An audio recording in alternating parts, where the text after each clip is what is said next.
Hello students, आज हम operation in sets उसके बारे में आगे बात करते हैं। तो उसमें तीसरे नंबर पर था डिफरेंस ऑफ टू सेट्स। ठीक है, तो इसको हम डिनोट करते हैं a माइनस बी, यानी कि हमें a के एलिमेंट्स में से b के एलिमेंट्स को माइनस करना है। तो इसको हम सेट बिल्डर फॉर्म में कैसे लिखते हैं, x such that x belongs to a, यानी ऐसा एलिमेंट जो a में तो है and x does not belong to a, sorry x does not belong to b and b minus a is equal to क्या हो जाएगा, x such that x belongs to b, यानी ऐसा एलिमेंट जो b में तो है and x does not belong to a, जो a में नहीं है। ठीक है, तो जैसे फर्स्ट वाला है a माइनस बी, तो a माइनस बी को हम इस पहले वाले डायग्राम से शो कर सकते हैं, वेन डायग्राम। तो रेक्टेंगुलर फॉर्म में है, ये है यूनिवर्सल सेट। इसके अंदर एक सबसेट है a और एक है b, ये दोनों एक दूसरे को इंटरसेक्ट कर रहे हैं। तो a माइनस बी फाइंड करने के लिए क्या करना है, x बिलोंग्स टू a, यानी ऐसे एलिमेंट्स जो a में तो हैं लेकिन x does not belong to b, जो b में नहीं है। तो यानी कि b का जो ये सर्किल है इसको हम साइड कर देंगे और केवल a वाला एरिया को शेडेड रीजन कर देंगे। तो ये जो शेडेड रीजन है ये कहलाएगा a माइनस बी। ठीक है, तो इस प्रकार से हम इसे वेन डायग्राम के द्वारा शो कर सकते हैं। ठीक है, इसके बाद है b माइनस a, यानी b ऐसे एलिमेंट्स जो b में तो हैं, जैसे यहाँ पर है इस डायग्राम में सेकंड वाले में देखिए। तो ऐसे एलिमेंट्स जो b के तो एलिमेंट हैं, b में बिलोंग करते हैं, लेकिन x does not belong to a में नहीं होने चाहिए। तो इसका मतलब हमें b के सेट में से हमें a के एलिमेंट्स को हटा देना है अगर कोई कॉमन है तो। ठीक है, तो ये हो गया b, ये हो गया a, तो इसको हटा के जो बाकी जो रीजन बच रहा है इसको शेडेड कर देंगे। तो ये जो शेडेड रीजन इसमें दिख रहा है ये हो जाएगा b माइनस a। ठीक है, तो इस प्रकार से हम a माइनस बी और b minus a find out कर सकते हैं। ठीक है, इसके बाद इसमें एक चीज़ ध्यान रखने योग्य बात है, जैसे अगर वेन डायग्राम में यह है यूनिवर्सल सेट, रेक्टेंगुलर वाला सबसे बड़ा जो बाहर का सेट है यह है यूनिवर्सल सेट, और इसके दो सबसेट हैं a और b, ये दोनों एक दूसरे को इंटरसेक्ट कर रहे हैं, मतलब इन दोनों में कुछ एलिमेंट्स कॉमन होंगे। तो ये लेफ़्ट साइड में जो ये पोर्शन बचेगा ये होगा a माइनस बी। ठीक है, और जो राइट साइड में है ये होगा b माइनस a, ये अभी हमने दिखाया था। और जो बीच में जो पोर्शन है ये हो जाएगा a इंटरसेक्शन b, यानी दोनों में जो भी एलिमेंट्स कॉमन होंगे। तो इसका मतलब हमें वेन डायग्राम से साफ साफ दिखाई दे रहा है कि a minus B, b minus a और a इंटरसेक्शन b, किन्हीं भी दो सेट के लिए ये तीनों सेट क्या होंगे, डिसजॉइंट, यानी इन तीनों में कुछ भी कॉमन नहीं होगा। ठीक है, साफ दिख भी रहा है हमें a minus B, b minus a और a intersection b mutually disjoint set होंगे। ठीक है, इन तीनों में आपस में कुछ भी कॉमन एलिमेंट नहीं होगा। ठीक है, इसके बाद आते हैं हम एक एग्जांपल पे। For example capital A is equal to, हमने एक सेट मान लिया है 1 2 3 4 5 and capital B is equal to 1 3 5 7 9।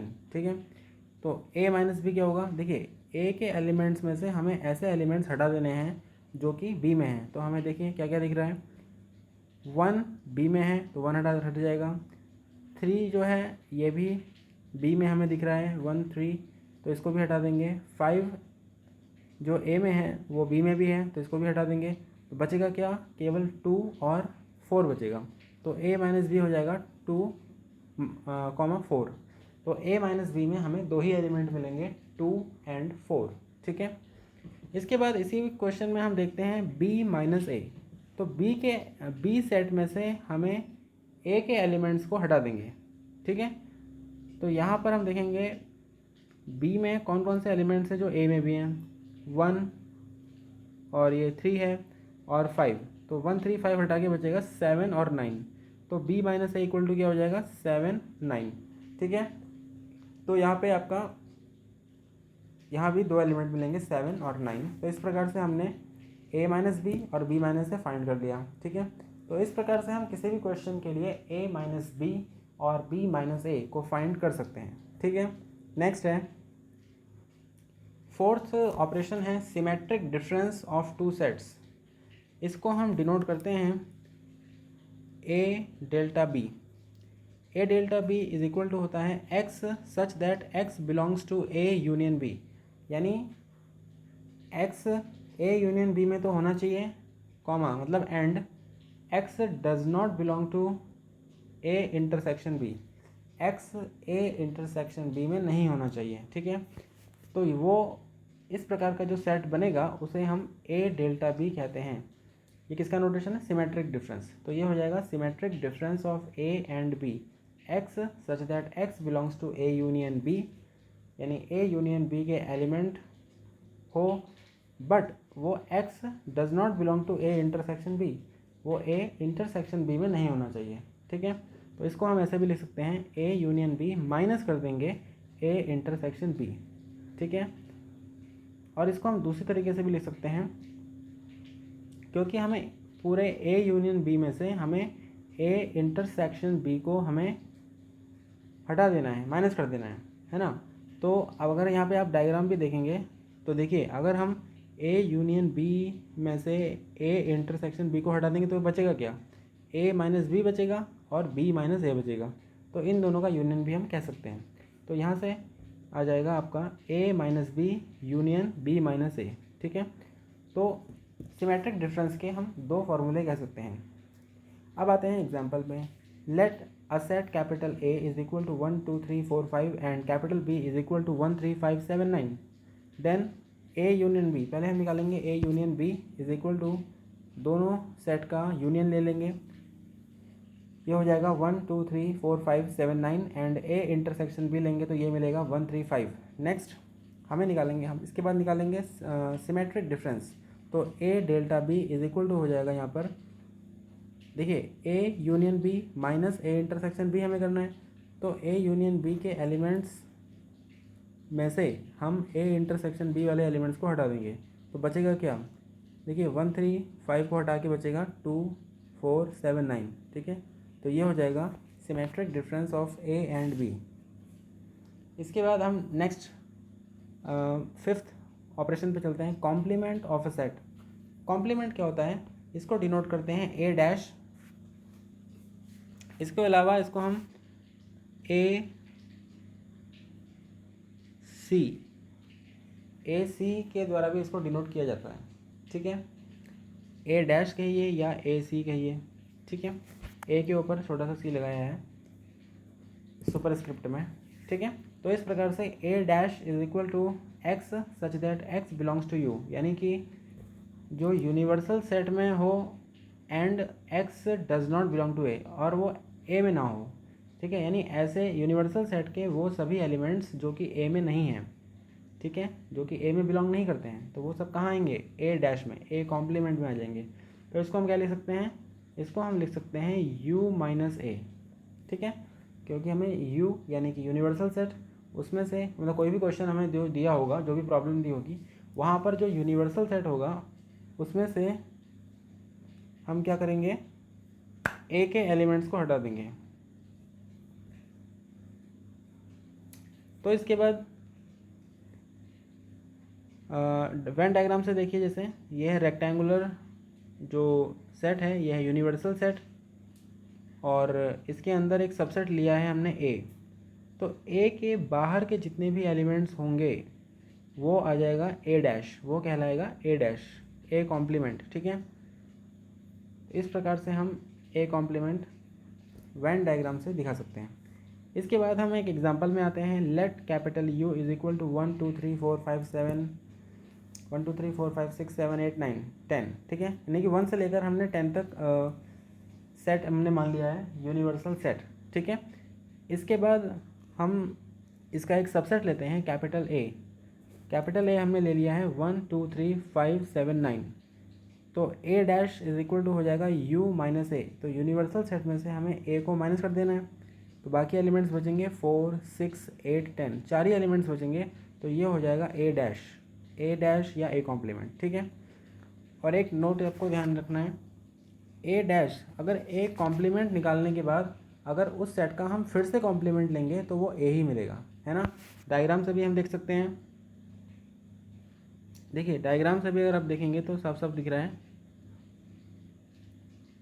ये बाहर का जो सेट है ए डैश है, ए डैश का कॉम्प्लीमेंट लेंगे तो क्या हो जाएगा, यानी कि ऐसे एलिमेंट्स जो ए डैश में ना हो, तो ए डैश में जो एलिमेंट्स नहीं हैं वो कौन से हो जाएंगे, ए वाले एलिमेंट्स, ठीक है। इसके बाद आगे बढ़ते हैं, some basic results about cardinal number. तो इसमें है एन ए यूनियन बी, मतलब number of elements in A union B is equal to N A plus N B minus N A intersection B, ठीक है ना। जैसे नीचे डायग्राम बनाया है, यूनिवर्सल सेट और ये वाला सेट है ए, उसका सबसेट है एक और बी, ए और बी दोनों एक दूसरे को इंटरसेक्ट कर रहे हैं, तो लेफ्ट वाला पोर्शन हो गया ए माइनस बी, राइट वाला बी माइनस ए और बीच वाला ए इंटरसेक्शन बी, ठीक है। अब देखिए अगर हमें नंबर ऑफ एलिमेंट्स फाइंड करने हैं ए यूनियन बी में, तो अगर हमने पहले एन ए लिखा और एन बी लिखा, तो एन ए और एन बी लिखने में जो ए इंटरसेक्शन बी वाला पोर्शन है वो 2 बार इसमें काउंट हो रहा है ना।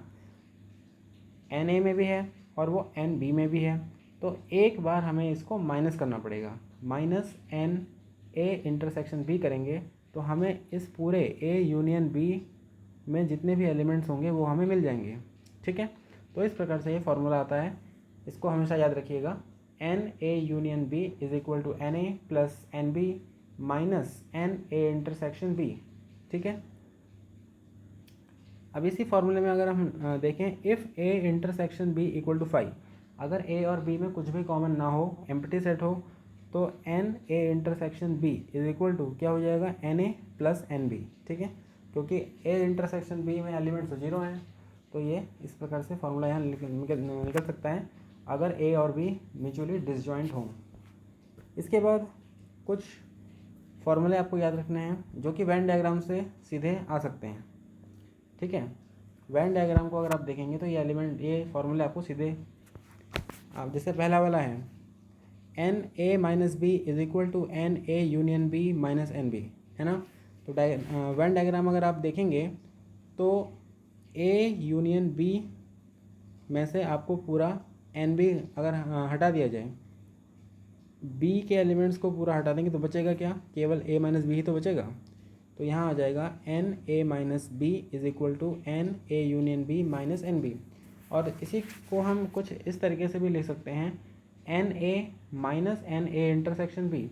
यहाँ देखिए जैसे ए सेट में से अगर हम ए इंटरसेक्शन बी वाले पोर्शन को हटा दें तो ए माइनस बी ही बचेगा, तो ऐसे भी हम इसको यहाँ पे लिख सकते हैं, n A minus N A intersection B. इसी तरीके से कुछ अन्य फॉर्मूले भी हैं। दूसरा है N B minus A equal to N A union B minus N A and equal to N B minus N A intersection B. Third one है N A union B equal to N A minus B plus N B minus A plus N A intersection B. देखिए A union B अगर हम यहाँ पे देखें तो ए minus B और B minus ए और ए इंटरसेक्शन बी, ये तीनों ही जो पोर्शन हैं आपस में म्यूचुअली डिसजॉइंट हैं, इन तीनों में कुछ भी कॉमन नहीं है। तो हम इसको सीधे लिख सकते हैं, एन ए यूनियन बी को लिख सकते हैं n A minus B plus N B minus A plus N A intersection B. तो इन तीनों ही सेट में जितने एलिमेंट्स होंगे उनका सम कर देंगे तो number of elements of A union B हमें मिल जाएगा।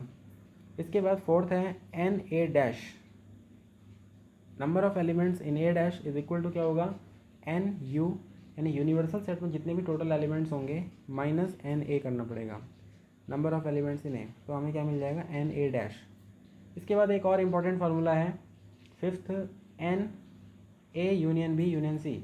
अगर हमारे पास कोई 3 सेट हैं और उन तीनों के यूनियन में नंबर ऑफ़ एलिमेंट्स फाइंड करना है तो इक्वल टू होगा n A plus N B plus n C minus N A intersection B minus n B intersection C minus N A intersection C plus N A intersection B intersection C, ठीक है। जो कि हम A B C तीनों set को मिलाकर जो Venn diagram बनेगा उससे हम फाइंड कर सकते हैं। ठीक है, तो अभी के लिए इतना ही। Thank you.